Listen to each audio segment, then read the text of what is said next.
자, 문제 한번 보겠습니다. 자, 무창층이 되기 위한 계구부의 요건으로 맞는 거 골라라 그랬습니다. 그럼 우리가 지금 방금 전에 학습했던 내용을 가지고 틀린 거 한번 제껴보도록 하겠습니다. 50cm 이상이다. 이건 맞습니다. 그런데 이게 틀렸죠? 외접이 아니라 내접이라고 했습니다. 내접. 자, 그래서 이거는 내접이 돼야 된다는 거 보시면 되겠고요.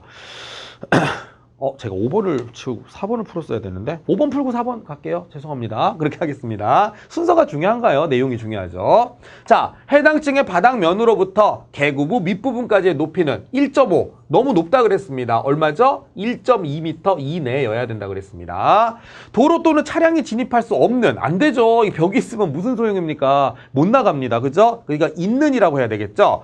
화재 시에 건축물로부터 쉽게 피난할 수 있도록 계구부의 창살이나 그 밖에 장애물이 설치되지 아니할 것. 이거는 상식적으로 생각해도 저는 맞다고 생각해요. 그죠? 그래서 답은 4번을 체크해 주시면 되겠습니다.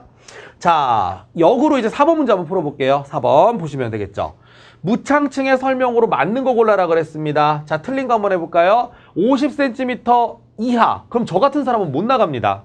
50cm 이하면 요만할 수도 있잖아요. 못 나가요, 저는. 50cm 이상인 원이죠. 이런 문제가 어려운 거예요. 이거는 여러분들은요, 항상 공부 이렇게 하실 때 숫자에 집착을 하시거든요.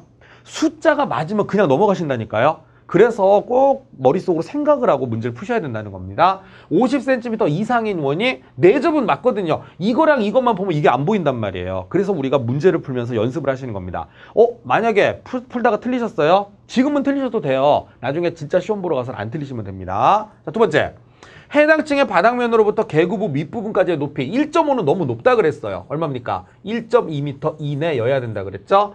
자, 그리고 계구부 면적의 합계가 해당 층의 바닥 면적 얼마입니까? 이거 외우라고 했었습니다. 30분의 1입니다. 그래서 30분의 1 이하면 우리가 이걸 무창층이다 이렇게 얘기를 한다 그랬죠? 그럼 답은 4번이겠네요. 4번에 뭐라고 돼 있습니까? 화재 시에 건축물로부터 쉽게 피난할 수 있도록 똑같은 문제가 나왔네요. 그래서 여기도 답이 4번이 되는 것입니다. 그래요. 그래서 이 정도로 체크하시면 되겠습니다. 4번, 5번 문제 저희가 다 풀었고요. 6번 1초 만에 푸실 겁니다. 자, 얼마라 그랬어요? 30분의 1 이하가 되는 층을 무창층이라고 합니다. 자, 그리고 이제 7번 문제부터는 새로운 개념이 나오는데요. 자, 이거 한번 보겠습니다. 자, 이거는 그냥 이렇게 외우세요. 저도 이렇게 하는데요. 곳, 지, 갈, 출입구 이렇게 외웁니다. 왜 이렇게 외워도 되냐면요. 이게 법적인 정의이기 때문에 이렇게 외우셔도 돼요. 그래서 곳, 지, 갈, 출입구 이렇게 하거든요. 곧바로 지상으로 갈 수 있는 출입구가 있는 층을 뭐라고 하느냐? 이걸 그냥 피난층이라고 합니다. 그래서 피난층의 정의 문제니까 외우셔도 되겠습니다. 이게 층수 상관없어요. 예를 들어서 왜 여러분들 그런 거 있잖아요. 3비탈 있는데 건물 지어놓잖아요. 3층인데 문 열고 나가도 이렇게 바로 지상으로 연결되는 층들도 있어요. 그런 거. 지하 1층으로 내려갔는데 나가봤더니 이렇게 막 야외 주차장하고 연결돼 있다. 그럴 수 있거든요. 그러니까 층수는 별 구애를 받지 않고 문 열고 나갔는데 지상으로 나갈 수 있다. 전부 다 뭐라고 하죠? 피난층이다 이렇게 얘기를 하는 것입니다. 그래서 7번은 그 정도로 체크해 주시면 되겠습니다. 자, 이제 8번부터는 정말 중요합니다, 여러분. 지금부터 이제 우리는요, 소방안전관리 대상물하고 소방안전관리자의 어떤 선임 조건 이런 거 공부하실 거거든요. 진짜 이제 요 법에서의 가장 우리가 시험 볼 때 있어서 핵심 내용이라고 생각하시면 됩니다. 자, 그래서 이제 뭐를 좀 할 것이냐. 요거를 좀 제가 왔다 갔다를 하는 이유는, 여러분 제가 왔다 갔다 하는 이유는 여러분들 귀찮게 하려고 하는 게 아니죠. 설명을 일단 드리고요. 문제를 한 큐에 쫙 풀어버리시는 게 훨씬 낫거든요. 그래서 좀 조금만 움직이도록 하겠습니다. 여러분들은 한 페이지 넘기셔가지고 이제 9번에 나와 있는 해설을 보시는 게 좋아요. 이게 바로 이제 특급 소방안전관리 대상물에 관한 설명이죠. 그런데 이것만 그냥 외워도 좋긴 해요. 근데 제가 여러분들 이렇게 이제 소위 말해서 이제 인강 같은 걸 들으시는데 이유가 있죠. 좀 헷갈리는데 이런 거 좀 정리 좀 해주면 안 되나? 이런 게 있을 거잖아요. 그걸 지금부터 정리를 좀 해드리도록 하겠습니다. 좀 거창하게 말한다면 팁을 좀 하나 드리도록 할게요. 자, 그러려면 우리는 다시 칠판을 좀 소환하도록 하겠습니다. 이 부분을 공부하는 데 있어서 여러분들이 뭘 헷갈려 하시냐면요. 특급하고 1급을 헷갈려 하세요. 특급하고 1급. 자, 그래서 지금부터 뭘 할 거냐면, 이거 이제 여러분들 핵심 요약 강의에서도 들으셨겠지만, 그걸 다시 한번 복습한다고 생각하시면 되겠어요. 그래서 요거를 다시 정리를 해드릴게요. 자, 뭐가 있느냐? 첫 번째. 자, 뭐가 등장을 하냐면은요, 요게 헷갈린다고 해요. 1급, 특급, 이게 헷갈리는 게 아니라, 아파트와 아파트가 아닌 거, 이게 좀 헷갈린다고 하셔서 좀 새로운 방식으로 정리를 해드리고 또 이제 특급은 또 특급대로 한번 정리를 하도록 하겠습니다. 아파트가 있어요. 자, 여러분 이렇게 생각하십시오. 아파트라고 하는 게 있는데 보통 우리가 아파트의 층수를 따질 때는 아파트 지하에는 사람이 안 살거든요. 그래서 안전관리를 할 때는 그 원래 뭐 이제 안전관리는 두루두루 해주는 게 좋겠지만 안전관리에 관한 기준을 따질 땐 그냥 이제 뭐 외우는 방식이에요. 아파트에는 지하에 사람이 살지 않아. 그러므로 우리 지하층은 빼자. 이런 느낌으로 가셔야 됩니다. 그래서 아파트 층수를 따질 때는 항상 이 말이 들어가요. 지하층을 제외한 층수입니다. 지하층을 제외한 층수가, 자, 지하층을 제외한 층수가 50층 이상이거나, 50층 이상이거나, 그리고 우리 건축법에서 보통 한 층의 높이를 4m 정도로 잡거든요. 그러면 층수는 그렇다 치고 복층으로 지을 수도 있으니까 층수가 50층 이상이 안 된다? 그럼 이제 높이도 봐야 됩니다. 자, 곱하기 4를 해주면 얼마죠? 자, 200m입니다. 그래서 200m 이상인 아파트가 등장을 해요. 자, 아파트가 등장을 합니다.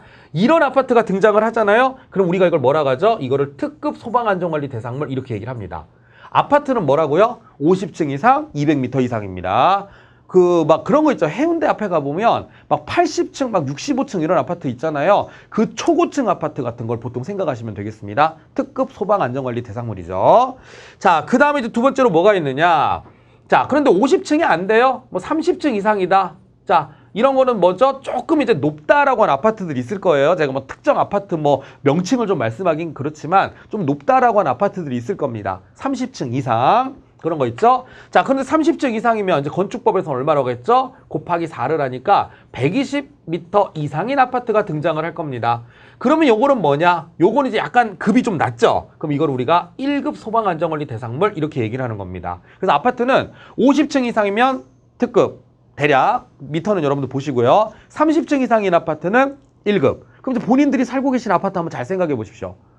우리 집은 25층 아파트인데 자, 이거를 제외하고 나머지 아파트들은 싹 다 2급이 되는 것입니다. 그렇게 구분하시면 되겠죠. 자, 그게 헷갈리니까 제가 이런 식으로 해드리는 거예요. 자, 그 다음에 이제 두 번째로 나오는 게 특정 소방대상물이거든요. 특정 소방대상물. 특정 소방대상물은요, 그냥 이렇게 생각하시면 돼요. 이게 뭐예요? 라고 물어보시면 그냥 아파트 제외한 전부 답니다. 아파트를 제외한 사무실 건물, 오피스텔, 뭐 공장 이런 거 있잖아요. 이런 것들을 다 통틀어가지고 그냥 특정 소방 대상물이다. 이렇게 얘기를 하는 것입니다. 자, 그럼 얘는 어떻게 되느냐? 자, 이거는 숫자가 조금 다운이 됩니다. 자, 뭐가 있느냐? 첫 번째. 특정 소방 대상물, 아파트 아닌 걸로요. 그냥 일반 건물입니다. 일반 건물로서, 그럼 이걸 좀 먼저 말씀드려야 되겠네요.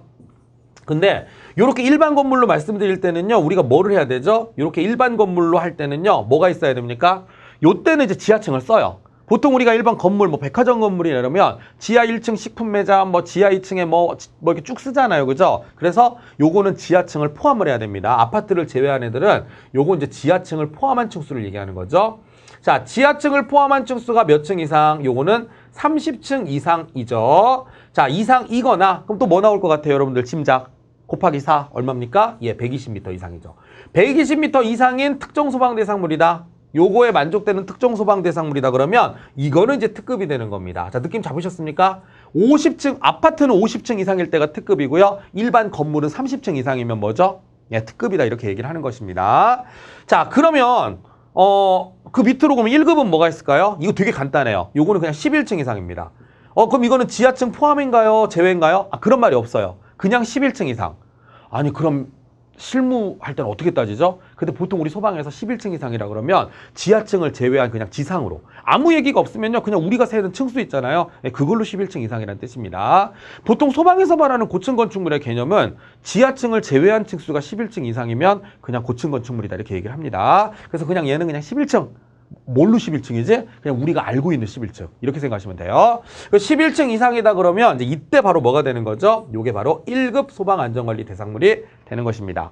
요거는 뭐에 관한 거죠? 제가 층수만 가지고 정리를 해드렸죠. 근데 이렇게 하면 재미없죠? 제가 면적까지 섞어드릴게요.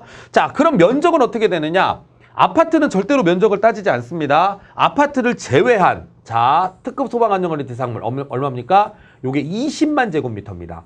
20만 제곱미터 이상이면 그냥 우리가 뭐라고 하죠? 예, 특급 소방안전관리 대상물이다 이렇게 얘기를 하는 것입니다. 20만 제곱미터고요. 그럼 1급은요? 1급에서 갑자기 확 줄어들어요. 뭐 10만, 5만 이게 아니라 1급은 그냥 1만 5천 제곱미터 이상입니다. 이거 다 외우셔야 됩니다. 되게 중요해요. 그래서 15,000 제곱미터 이상이잖아요. 그럼 이거는 우리가 1급 소방안전관리 대상물이다. 이렇게 얘기를 합니다. 자, 또 하나.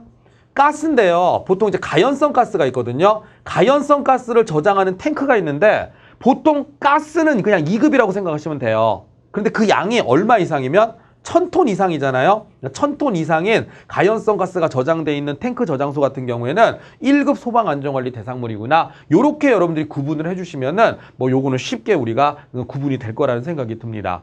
뭐 믿어지지 않으시겠지만 이게 다예요. 특급 1급은.